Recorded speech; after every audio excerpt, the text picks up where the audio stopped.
Week 8, Lesson 5, Bronze Age Outreach, or How Comics Ventured Away from Traditional Superhero Adventures.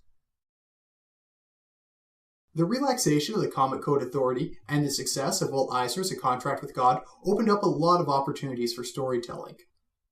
The company saw that they could write more than just about superheroes and have an audience ready to buy those stories. With that said, Marvel and DC Comics were the two big distributors in this point, and superhero comics still acted as a backbone for their sales. Both companies were very cautious in moving away from superheroes. What happens is that the steps were slowly taken to try new genres. The first big change from Marvel's standard superhero lineup was their adaptation of Robert E. Howard's anti-hero Conan the Barbarian.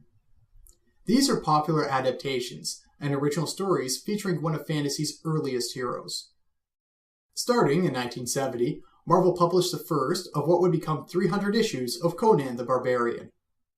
Conan would go on to have two spin-offs with Marvel, King Conan and Savage Sword of Conan, before the rights to the character were bought out by another company. The writer of these issues was Roy Thomas, who was probably the first fanboy to get a job in the industry. He started his communications with Marvel by writing in letter columns for the Fantastic Four, and eventually worked his way up into getting a job there. He was a follow-up writer for nearly every title that Stan Lee stopped writing. His work on Conan comics has arguably made him the definitive writer of Conan right after Conan's original creator, Robert E. Howard. Marvel went from doing fantasy to doing horror, with the most famous of their horror books being Tomb of Dracula. Tomb of Dracula was written by Marv Wolfman and drawn by comic book legend Gene Colan. Just like Neil Adams, Gene Colan's drawings were anatomically proportionate to the characters, and they all existed in detailed and grounded environments. This gave the images a sense of belonging more in a movie than they would have in a comic book.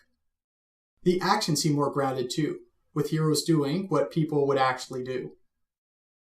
First released for sale in 1972, Tomb of Dracula was a story which many fans consider to be the truest sequel to Bram Stoker's original Victorian horror classic, Dracula.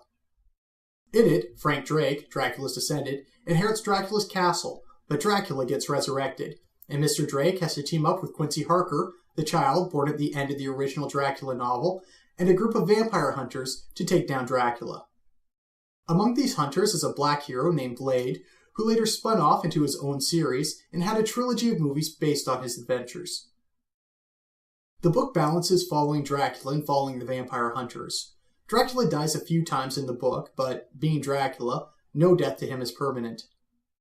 Along the way, Dracula fights vampires, werewolves, zombies, a haunted house, his own daughter, the Silver Surfer, and a slew of other monsters and interesting characters. As mentioned before, this is Dracula in the Marvel Universe, and he'll occasionally run into a superhero, but for the most part, he stays in his own little corner of the world. Since we know Dracula can't stay dead, and that'd be boring to kill off all the original vampire hunters, a lot of suspense in this series is when Dracula would go after potential victims. Sometimes, these victims would escape him. Other times, they wouldn't. It was an effective narrative device that gets across the horror of the situation. Dracula is just one of the horror-themed characters that appeared in comics around this time. Marvel also had Ghost Rider, a demonic bike rider who was spawned from hell. It had The Son of Satan, a horror comic based around, well, the son of Satan. It had Werewolf by Night, which was about a good man who was cursed to become a werewolf. There was Man-Thing, that was about a man who died in a swamp and came back as a plant-like creature. His touch would burn the skin of anyone who was afraid of him. It wasn't just horror comics, though. Both Marvel and DC Comics are trying to get away from writing their boring superpowered heroes by writing about the villains who are fighting those heroes. In August 1975, Marvel created Supervillain Team-Up, which mostly followed the adventures of Doctor Doom and his reluctant ally, Namor, the Submariner. DC wrote about the secret society of supervillains. In May 1976, DC released a series that was designed to be like the villains version of the Justice League. It was about DC's famous and not-so-famous villains getting together to become more powerful. In 1977, Star Wars entered theaters and became the biggest grossing movie of its time. Its director, George Lucas, was a fan of pulpy adventures and old movie serials. he took a lot of elements from American entertainment sources that were popular but rarely considered high art. Among these sources were comic books. During the mid-1970s, George Lucas became a co-owner of Super Snipe, a New York City comic book shop. So it's safe to assume that Lucas had access and read Marvel and DC comics from that time. As mentioned before, Star Wars' main villain, Darth Vader, looked very similar to the Fantastic Four's villain, Doctor Doom. But even the pacing of the movie was very much like the comics. It was to the point, each action scene seemed episodic, with quick quips to help accentuate the characters' personalities, followed by a quick break where the characters would all sit around bickering until the next action scene. While this might seem like a standard action formula now, remember that there weren't that many memorable action movies using it before Star Wars came out. Lucas stated that when he made Star Wars, he was trying to make a modern mythology. And before Lucas, it was Stan Lee who was being praised by students for creating America's modern mythology. Star Wars was a hit, but so were the comics based off the film. Marvel bought the rights to the Star Wars comic license, and the science fiction comics were a hit. Not only that, but thanks to the overwhelming success of Star Wars, science fiction was making a comeback, and even making its way into non-science fiction books, like the XMen. During Claremont's early run of the X-Men, before John Byrne came on as a regular artist, the X-Men kept getting sucked up into outer space adventures and were fighting against galactic empires. Stan Lee did a short run on the Silver Surfer, and the Fantastic Four kept being sent off into space to go on adventures, as well as fight off alien invasion. So, the foundations of the cosmic elements in Marvel's mythology had already been started. One of the major writers and artists who'd been exploring the cosmic landscapes of Marvel's universe at this time was Jim Starlin. He had worked on Warlock, who was a Marvel Universe's alien version of Jesus Christ. He was leading the way in reimagining Marvel's cosmic mythology. With the success of Will Eisner's graphic novel, A Contract with God, Marvel wanted to promote their own brand of graphic novels. These would be a series of original comic book stories and art that supposedly were very important to the characters' lives. They were being printed on better paper than the average comic, with the spines being bound with glue instead of being stapled together. This series lasted from 1982 until 1988, and it all started with Jim Starlin's graphic novel, The Death of Captain Marvel. This Captain Marvel wasn't the same one from the Golden Age. This Captain Marvel was an alien who adopted Earth as his new home.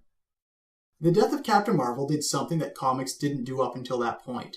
It dealt with death in a serious manner. Captain Marvel wasn't an action-packed death. It wasn't sudden. It wasn't heroic or used for shock value.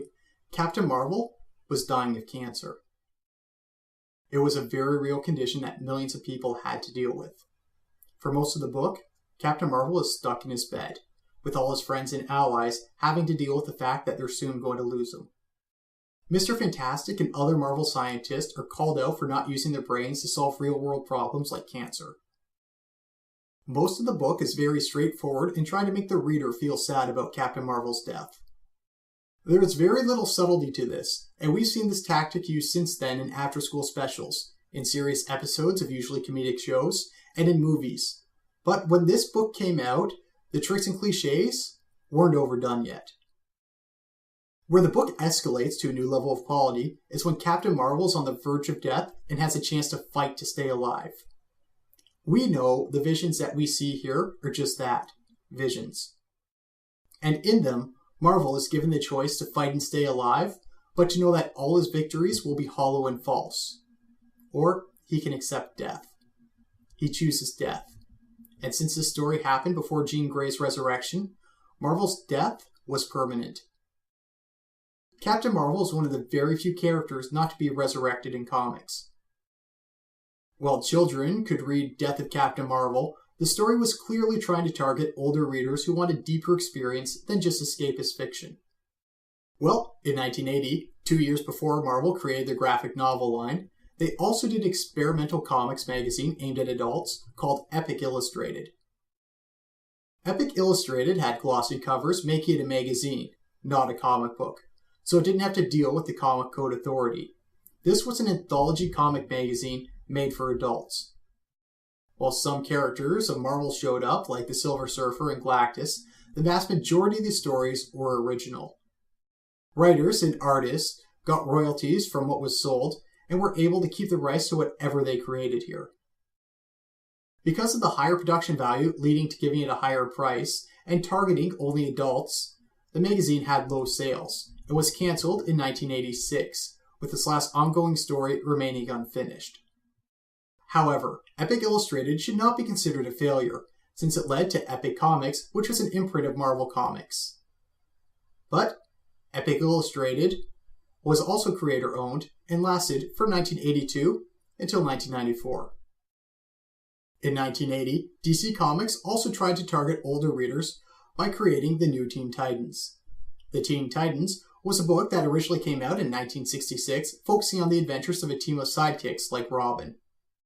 Thanks to the success of Spider-Man, DC Comics realized that you could create a book that only starred teenagers. But what started off as an answer to Spider-Man became DC's answer to the new team of X-Men. The New Teen Titans was a book written by Marv Wolfman and drawn by George Perez, who, I promise, we'll talk about more in a future video. Batman's sidekick Robin was back, but he was left in charge of a much more diverse team. The team had an alien, a half-demon from another dimension, an African-American cyborg, a green-skinned shapeshifter, and would occasionally have the members of the original Teen Titans appear. They fought cults, demons, mercenaries, and all had troubled pasts. They also had a rotating lineup. Characters would join the team and leave, just like the X-Men did. The most famous of these temporary members was a girl called Tara, who was a buck-toothed teen who could control rocks and dirt, summoning the earth to her will. After some time on the team, it was revealed that she was a traitor and having an affair with a villain who was 3 times her age. She eventually went crazy and died fighting the Titans, who gave her a hero's funeral so that her family wouldn't know what a monster she was. The other area that comics, especially Marvel, found surprising success in was creating comics for toy lines. Starting in 1979 with Rom Space Knight and Micronauts, Marvel created science fiction stories based loosely around toy lines. Out of these two, Rom Space Knight was a series that got the better reception. What was originally supposed to be a comic that was just made to sell more toys became an epic tale about a lone alien who gave up his organic body for a metal one so that he could better defend his people. He dealt with a terrifying alien species called the Dire Race and went on an interstellar journey to find his home. Like Dracula, the comic took place in the Marvel Universe, but mostly focused on its own corner of continuity. Part of this was because of the rights. Marvel didn't own the character Rom, they were just licensing him. But some of the original villains from the series were created and owned by Marvel, who had them fight against other characters like the X-Men. Rom Space Knight also had something very few ongoing comics get: an ending. In 1986, after 75 issues, Rom's story had all its storylines concluded. Rom returned to his planet, defeated a new generation of Space Knights who became power-hungry in his absence, and found a way to have his humanity returned to him. He became organic once again and got his girlfriend to stay with him so that they could repopulate his world. In 1984, Marvel would find the success in toy lines once again, as it published both G.I. Joe and Transformers comics, both based on Hasbro's latest toys. However, both of these series took place in their own respected universes and did not interact with the Marvel Universe characters like Rom did. So, during the Bronze Age of comics, we saw two of the biggest publishers of comics try new things. They either tried to target an older, more mature audience, or they tried to slowly move away from the superhero genre without completely cutting their ties to it.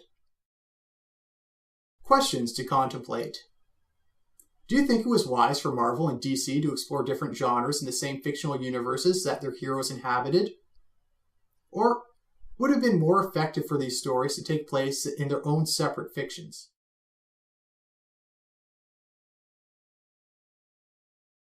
Science fiction and horror comics began to make a comeback during this time, but romance comics didn't. Why do you think this might be?